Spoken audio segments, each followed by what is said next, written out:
Hello everyone. Today we'll discuss pH scale and importance in day-to-day life. Last lecture में हमने pH scale के बारे में discuss कर लिया था. pH is scale having values lies from 0 to 14. pH scale है जहाँ पे वैल्यूज़ हमारे पास लाई करती हैं 0 to 14. 0 to 7 ये वैल्यूज़ जो है होती हैं फॉर द एसिडिक सॉल्यूशंस. ये एसिड्स होते हैं. Means 7 to 14 that are bases. Strong acid जो है ये इस साइड को हमारे पास एसिडिक स्ट्रेंथ इंक्रीज करती है और इस साइड को 7 to 14 हमारे पास बेसिक स्ट्रेंथ इंक्रीज करती है.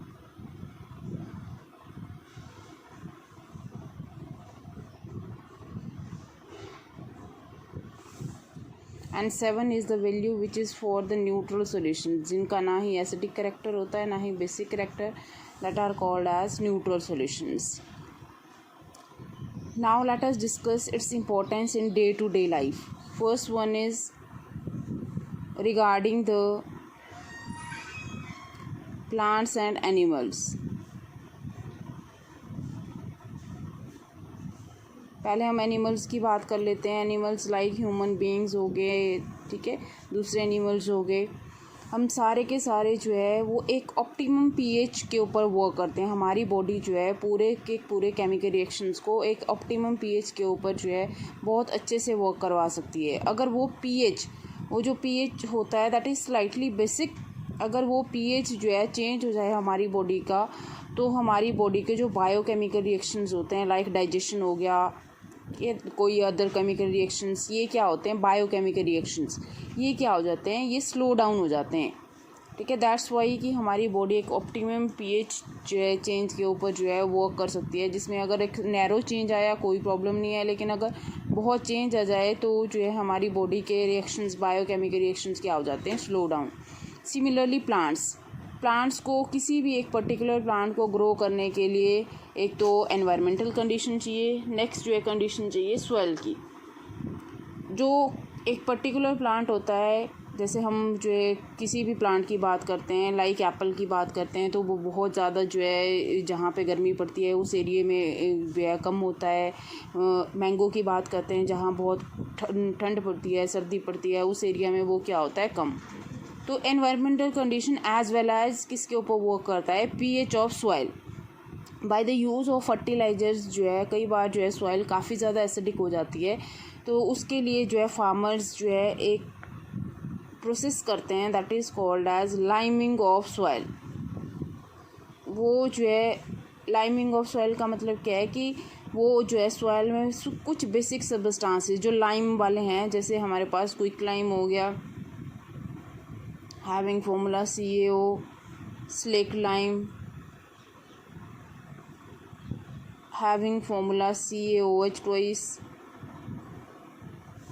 then limestone having formula CaCO3. इनकी एडिशन करते हैं. ये तीनों की तीनों लाइम की फॉर्म है. दैट्स वाई जो है इसको प्रोसेस को बोलाता है लाइमिंग ऑफ सॉइल. इस प्रोसेस में जो ज़्यादा जो है हमारे पास पीएच जो है डिक्रीज़ की होती है, ठीक है, सॉइल एसिडिक हो जाती है, उसको ये जो बेसिक सब्सटेंसेस हैं न्यूट्रलाइज कर देते हैं और ऑप्टिमम पीएच हो जाती है for growing the crops. The next condition is tooth decay.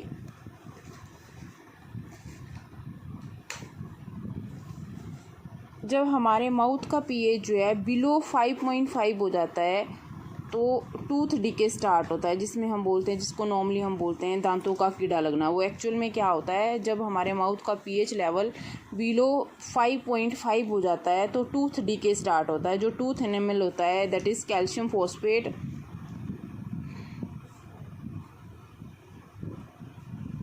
इससे टूथ बने होते हैं, ये जो है डिग्रेड करना स्टार्ट कर जाता है. जो हमारे माउथ में जो है बैक्टीरिया प्रेजेंट होते हैं, ठीक है, वो एसिडिक करेक्टर की वजह से, ज़्यादा एसिडिक करेक्टर की वजह से, बिकॉज जो है बिलो 5.5 पीएच हो गई है, इस सब्सटेंस को जो है डिकम्पोज करना स्टार्ट कर देते हैं, जिसको क्या बोलते हैं हम नॉर्मली टूथ डीके. तो इसको कैसे कवर अप किया जा सकता है, by using the toothpaste which are basic in character, because acid जो है और बेस जब आपस में मिलेंगे तो न्यूट्रलाइजेशन रिएक्शन हो जाता है। इसलिए जो है हमारे पास जो टूथपेस्ट हम यूज़ करते हैं वो बेसिक इन करैक्टर होते हैं। जो एक्सेस हमारे पास एसिडिक जो करैक्टर होएगा हमारे माउथ का, उसको क्या कर देते हैं, ये ख़त्म कर देते हैं। The next one is honey bee sting. आपने देखा है कि जब भी कोई जो है हनी भी हम लोगों को काट लेती है तो उस टंग एरिया के ऊपर क्या हो जाती है, इरिटेशन हो जाती है, रेडनेस आ जाती है, स्वेलिंग आ जाती है, ठीक है, और जो है इरिटेशन बहुत स्टार्ट होती है। तो वो किस वजह से होता है, क्योंकि वो हमारी बॉडी में एक एसिड का रिलीज़ करता है। The acid is called as methanoic acid और फॉर्मिक एसिड। एक ही बात है, चाहे आप मिथेनोइक एसिड बोलिए चाहे फॉर्मिक एसिड बोलिए। मिथेनोइक एसिड इसका IUPAC नेम है जो international union of pure and applied chemistry में ने दिया हुआ, और फॉर्मिक एसिड इसका कॉमन नेम है। And formula for methanoic acid is HCOOH, that is the formula for methanoic और फॉर्मिक एसिड। तो जो हमें इरिटेशन फील होती है वो इस कंपाउंड की वजह से होती है, that is called as methanoic acid. तो इससे कैसे रिलीफ लिया जा सकता है, इसके ऊपर जब हम जो है कोई ऐसा सब्सटेंस जिसका नेचर बेसिक हो तो ये क्या करेगा, बहुत ज़्यादा एसिडिक जो नेचर होएगा इसका मिथेनोइक एसिड का, उसको क्या कर देगा, न्यूट्रलाइज कर देगा। इसलिए अगर स्टंग एरिया के ऊपर कोई बेस जैसे बेकिंग सोडा हम रब कर दें तो क्या मिलता है, रिलीफ मिलता है। दैट आर सर्टेन थिंग्स जो हम जो है pH कंसेप्ट को डे टू डे लाइफ से जो है डिस्कस कर सकते हैं।